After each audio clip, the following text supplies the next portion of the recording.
ಎರಡು ರೂಮ್ ಸಹಕಾರವನ್ನ ಇದು ಮಾಡಿ ಆಮೇಲೆ ದಾನಿಗಳು ಚಿಕ್ಕದಾಗಿ ನನಗೆ ಕೈ ಜೋಡಿಸ್ತಾ ಇಷ್ಟು ದೊಡ್ಡ ಒಂದು ಜಾಗವನ್ನ ಅದಕ್ಕೆ ಸುತ್ತು ಬೇಲಿಯನ್ನು ಮುಖ್ಯವಾಗಿ ಹಾಕಬೇಕಾಗಿತ್ತು.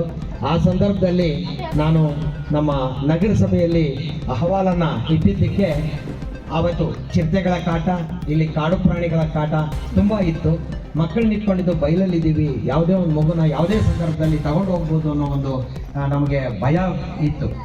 ಅಂಥ ಸಂದರ್ಭದಲ್ಲಿ ನಾನು ನಮ್ಮ ನಗರಸಭೆಗೆ ಒಂದು ಅಹವಾಲನ್ನು ಇಟ್ಟಿದ್ದಕ್ಕೆ 2 ವರ್ಷದಲ್ಲಿ ಈ ಒಂದು ಕಾಂಪೌಂಡ್ ವ್ಯವಸ್ಥೆಯನ್ನು ಮಾಡಿಕೊಟ್ರು. ಇವತ್ತು ಅದೇ ನಮಗೆ ಒಂದು ದೊಡ್ಡ ಬೇಲಿ. ಇವತ್ತು ನಾವು ಸುಸೂತ್ರವಾಗಿ ಇಲ್ಲಿ ನೆಮ್ಮದಿಯಿಂದ ಇದ್ದೀವಿ ಅಂದರೆ ಆ ಕಾಂಪೌಂಡು ನಮಗೆ ಎಷ್ಟೋ ಸಹಕಾರವನ್ನು ನೀಡ್ತಾ ಇದೆ.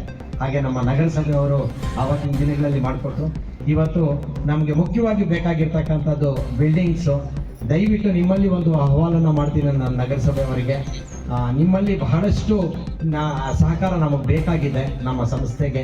ದಯವಿಟ್ಟು ಈ ಮಕ್ಕಳು ಮತ್ತು ವೃದ್ಧರನ್ನ ಮತ್ತು ಆಚೆ ಕಡೆಯಿಂದ ತರ್ತಕ್ಕಂಥ ಅನಾಥರನ್ನು ನಾವು ಇಲ್ಲಿ ಕಾಪಾಡಬೇಕಾಗಿದ್ದರೆ ನಮಗೆ ಬಿಲ್ಡಿಂಗ್ ಸಾಲ್ದಿರ ಇದೆ.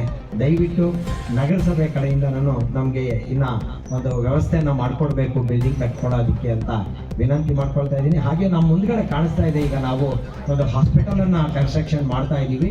ಇದರ ವಿಶೇಷ ಏನು ಅಂದರೆ, ನಾವು ವಿಕಲಚೇತನರಿಗಾಗಿ ಏನು 21 ಡಿಸೇಬಿಲಿಟೀಸ್ ಇದೆ, ಅದರ ಒಂದು ಡಿಸೇಬಿಲಿಟಿಗೆ ತಕ್ಕಂತೆ ಇಲ್ಲಿ ಆಪರೇಷನ್ಸು ಅದನ್ನೆಲ್ಲನೂ ಇಲ್ಲಿ ವ್ಯವಸ್ಥಿತವಾಗಿ ಫ್ರೀಯಾಗಿ ನಾವು ಮಾಡಬೇಕು ಅನ್ನೋ ಉದ್ದೇಶದಿಂದ ಇಡೀ ಕರ್ನಾಟಕ ರಾಜ್ಯದಲ್ಲೇ ಇದು ಪ್ರಪ್ರಥಮ ಬಾರಿಗೆ ಅಂತ ಅಂದ್ಕೊಳ್ತಾ ಇದ್ದೀನಿ. 21 ಡಿಸೇಬಿಲಿಟಿಗೆ ಇಲ್ಲಿ ಮಾಡ್ತಾ ಇರ್ತಕ್ಕಂಥ ಒಂದು ಹಾಸ್ಪಿಟಲು. ಇದರ ಬಹಳಷ್ಟು ಯೋಚನೆ ಇಟ್ಕೊಂಡು ಮುಂದೆ ಇದರ ಒಂದು ಅಭಿವೃದ್ಧಿಯನ್ನು ಜಾಸ್ತಿ ಪಡಿಸ್ಬೇಕು ಅಂತ ಹೇಳ್ಬಿಟ್ಟು ನಾವು ದೊಡ್ಡ ಯೋಚನೆಯೊಂದಿಗೆ ನನಗೆ RRHCF Raghavendra health care foundation ವತಿಯಿಂದ ಡಾಕ್ಟರ್ಸು 22 ಜನ ಡಾಕ್ಟರ್ಸು ನನಗೆ ಸಹಕಾರವನ್ನು ಕೊಡ್ತಾ ಇದ್ದಾರೆ.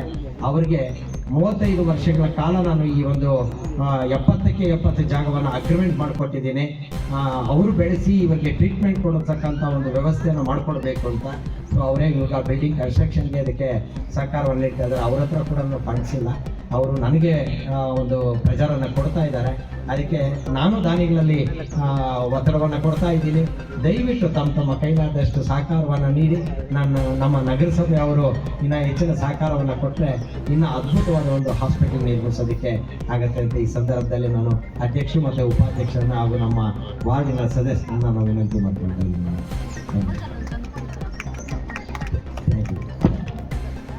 ಒಂದು ನಮ್ಮ ಒಂದು ಅಹವಾಲನ್ನು ಸ್ವೀಕರಿಸ್ತಾ ನಮ್ಮ ಕಡೆಯಿಂದ ನಾನು ಒಂದು ಪ್ರಪೋಸಲನ್ನು ಕೇಳ್ತಾ ಇದ್ದಾರೆ. ಖಂಡಿತವಾಗ್ಲೂ ನಾನು ಈ ಒಂದು ವಾರದಲ್ಲಿ ತಮ್ಮ ಕೈಗೆ ತಲುಪಿಸ್ತೀನಿ.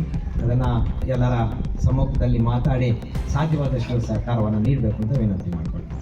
Thank you.